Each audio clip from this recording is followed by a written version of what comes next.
Hello' everyone, আজি এতিয়া 10:30 বাজিছে, মানে 11 বাজিব হ'ল। আমি গৈ আছোঁ টাৱাঙৰ পৰা ডাইৰেক্ট তেজপুৰ। আজি একদম পুৰা বহুত লং ডিষ্টেঞ্চ কভাৰ কৰিব লাগিব আমি।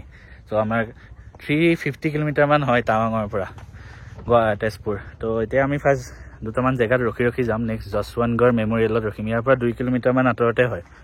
চ' তাত ৰখোঁ। আজি আমাৰ অৰুণাচল ট্ৰিপৰ day 6 and last day of the trip. মজা লাগিলে আৰু মোৰ এই গাড়ীখনে বহুত চাথ দিছে। মানে এই গাড়ীখনৰ এইটো আমাৰ চবতকৈ লংগেষ্ট ট্ৰিপ হয়। মানে গাড়ীখনত অলমষ্ট 1000 কিলোমিটাৰ কমপ্লিট হৈ যাব আমি তেজপুৰ পাওঁ মানে। তাত মানে ইয়াত দুটামান দেখি অলপ ৰখিলোঁ। এতিয়া আকৌ যাওঁ নেক্সট।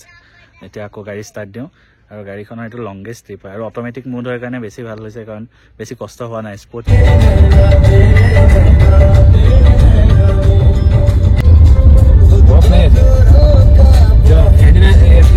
হ'ল চেলা লেক।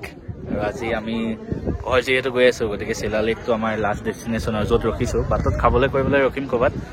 আৰু গাড়ীখনৰ কথা কৈ আছিলোঁ, গাড়ীখনৰ পৰা অৱস্থা বেয়া হৈ গৈছে, পিছফালৰ পৰা দেখাম। আৰু মানে 3টা মোড আছে। এটা স্পৰ্টছ, যিবিলাক অট'মেটিক গাড়ী তাত 3টা মোড থাকে, স্পৰ্টছ আৰু ইক' আৰু চিটি। চিটি মানে চহৰত চলাবলৈ, ইকনমি মানে ধৰক খালী ৰাস্তা, আৰু পাহাৰত স্পৰ্টছ মোডটো দিলে পূৰা মজাকৈ উঠি যায় মানে টাৰ্ণিংবিলাকত। সেইটো কাৰণে বেছি কষ্ট নহয়। এনেই নেক্সনৰ যিটো মডেল আছিলে এনেই নৰ্মেলি 12 লাখ হয়, আৰু এখন অট'মেটিক কাৰণে 12.8 মানে 80,000 বেছি লয় আৰু অট'মেটিক কাৰণে। কিন্তু ভাল এইটোৱে যে পাহাৰত চলাবলৈ কষ্ট নহয় আৰু এইটো কাৰণে পূৰা 1000 কিলোমিটাৰ হ'ল যদিও বহুত মানে চাথ দিলে গাড়ীখনে। সেইটো কাৰণে থেংকছ টু টাটা নেক্সন।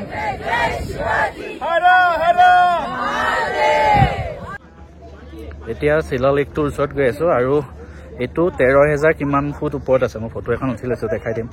সিমানখিনি ফুট ওপৰত আছে মানে চেলা লেকটো। আমি কালি বমলা গৈছিলোঁ, সেইটোতো 15,000 ফুট ওপৰত আছিলে। আৰু ইমান ওপৰত মানে অলপমান কষ্ট হয় খোজকাঢ়াত। আৰু যোৱাবাৰ আহোঁতে আমি এইটো জেগাতে পূৰা বৰফ আছিলে। যোৱাবাৰ ভিডিঅ'টো যদি চাইছে, এপ্ৰিলৰ টাইমত আহিছিলোঁ, তেতিয়া এইবিলাক পূৰা বৰফেৰে ঢাকি আছিলে। এতিয়া মোৰ পিছফালে এইটো পূৰা চেলা লেক। আৰু যোৱাবাৰ আহোঁতে এইখিনিত পূৰা বৰফ আছিলে চবফালে, পূৰা স্ন' ঢাকি আছিলে স্ন'ৰে। কিন্তু আজি আমি মানে বৰফ নাপালোঁ। সেইদিনা যাওঁতে ভাল আছিলে, চেনাল টানেলত বৰফ পালোঁ, কিন্তু আজি আমি ক'তো বৰফ নাপাওঁ চাগে।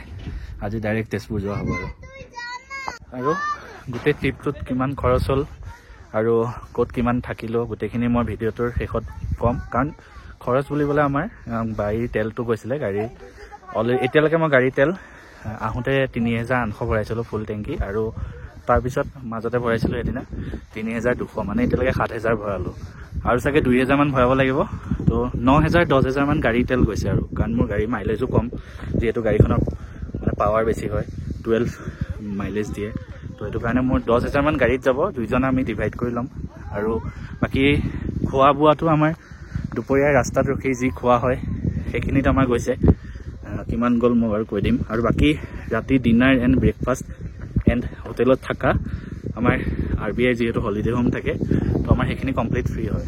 তো আমি টাৱাঙত আছোঁ, বমডিলাত আছোঁ, ঠিক তেনেকৈ ইণ্ডিয়াৰ যিমানবিলাক জেগা আছে ইণ্ডিয়াত চবতে যাওঁ আমি, মানে ফ্ৰীতে থাকিব পাৰি। আৰু ডিনাৰ ব্ৰেকফাষ্ট সেইবিলাক ফ্ৰী হয়। সেইটো কাৰণে আমি সেইখিনি খৰচ বাচি যায় আৰু সেইটো কাৰণে আমি ইমান দিন থাকিব পাৰিছোঁ আৰু টাৱাঙত। ৰুমত আছোঁ। আমিতো কিমান ভাড়া নাজানো, কাৰণ আমি থাকি জাষ্ট গুচি যাওঁ। সুধিছিলোঁ তাতে কিমান ভাড়া লয়, সিহঁতে কৈছে 4,000 5,000, মানে বমডিলাত যিটো আছিলোঁ সেইটো 4,000, আৰু টাৱাঙৰ হোটেলখন বেছি ভাল হয়, সেইটো কাৰণে তাত 5,000 মান হয় মানে চব মিলাই। চ' ইমানখিনি সুবিধা পোৱাৰ বাবে thanks two RBI, thanks two Tata Nexon, কাৰণ ইমান ধুনীয়াকৈ স্মুথলি গাড়ীখন আহিলে, অকণো কষ্ট নিদিয়াকৈ। আৰু ফাৰ্ষ্ট টাইম ইমান বেছি দূৰত আহিছে গাড়ীখন, 1000 কিলোমিটাৰ আমি চলাইছোঁ। অকণমান স্ন' পাইছোঁ ইয়াতে, এইখিনি। এতিয়া আমি নেক্সট যাওঁ, বাটত ৰখি কিবা এটা খাম, তাৰপিছত ডাইৰেক্ট ঘৰ গুচি যাম।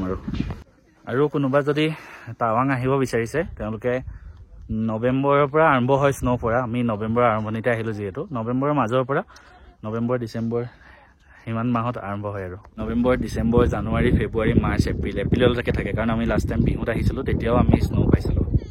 আহিলে মেক চিয়'ৰ কি আপোনালোকে ILP বনাব। তাৰোপৰি বুমলাৰ পৰা ওপৰত যাওঁতে কেতিয়াবা অক্সিজেন চিলিণ্ডাৰ দৰকাৰ হয়, ইমান দৰকাৰ নহয়, হ'লেও লৈ অহাটো ভাল বেকআপৰ কাৰণে। আৰু ঠাণ্ডা কাপোৰ লৈ আহিব, সেয়া লাগিলে গৰমৰ দিনেই হওক বা ঠাণ্ডাৰ দিনেই হওক, ঠাণ্ডা কাপোৰ লাগিবই। আৰু টাৱাঙত আমি কালি বজাৰ কৰিলোঁ, কিবা কিবি গিফ্টছ ল'লোঁ। আপোনালোকে যদি কাপোৰ কিনিব যায়, কাপোৰৰ দাম বেছি হয় নৰ্মেলি। গুৱাহাটীত তেজপুৰৰ তুলনাত টাৱাঙত কাপোৰৰ দাম বেছি। তো সেইটো কাৰণে সৰু সুৰা গিফ্ট কিবা কিবি ল'ব পাৰে। 1000 মেলৰ মিলাই কিবা কিবি গিফ্ট ল'লোঁ। আৰু বমদিলাত খাবৰ কাৰণে মই অলৰেডি ক'লোঁ সেইখন য়াদৱজী হোটেল বুলি। আৰু টাৱাঙত খাইছিলোঁ আমি মা কালী হোটেল বুলি। মই ফটোখন ইয়াত লগাই দিম বাৰু, চাব পাৰে। টাৱাঙত সেইখনত খাব, কাৰণ তাত বহুত ধুনীয়া খানা দিয়ে। আৰু মানে বাৰে বাৰে সুধিয়ে থাকে কিমান কি লাগিব। 120 ৰুপিজ ভেজ থালি, কিন্তু বহুত আইটেম দিয়ে মানে, আৰু ছাৰ্ভিচ বহুত ভাল হয়। আৰু হিন্দু হোটেল হয়, গতিকে একো চিন্তাও নাই তাতে। আৰু তাত ধুনীয়াকৈ ব্ৰেকফাষ্ট ডিনাৰ কোনোবাই যদি কৰিব বিচাৰে কৰিব পাৰে। আমাৰতো বাৰু আমি অকল দুপৰীয়া খানা খাইছিলোঁ, কাৰণ ব্ৰেকফাষ্ট ডিনাৰটো আমাৰ হোটেলতে হৈ যায় ফ্ৰীতে। আৰু আমাৰ হোটেলত বুফে ছিষ্টেমো থাকে, যিমান খাওঁ খাই ল'ম আৰু তাতে। টাৱাঙৰ ট্ৰিপটো ইমানতে এণ্ড হৈছে। আৰু বাটত যদি কিবা ভাল জেগা দেখা পাওঁ তেতিয়া আপোনালোকক দেখাই দিম। আৰু নেক্সট 10 ডিচেম্বৰত এটা ডাঙৰ প্ৰগ্ৰেম আহি আছে মোৰ লাইফৰ, ভিডিঅ'ত গম পাব। আৰু এতিয়া একো নকওঁ, খালি ছাৰপ্ৰাইজ হ'ব। 10 ডিচেম্বৰ এটা ডাঙৰ প্ৰগ্ৰেম আহি আছে।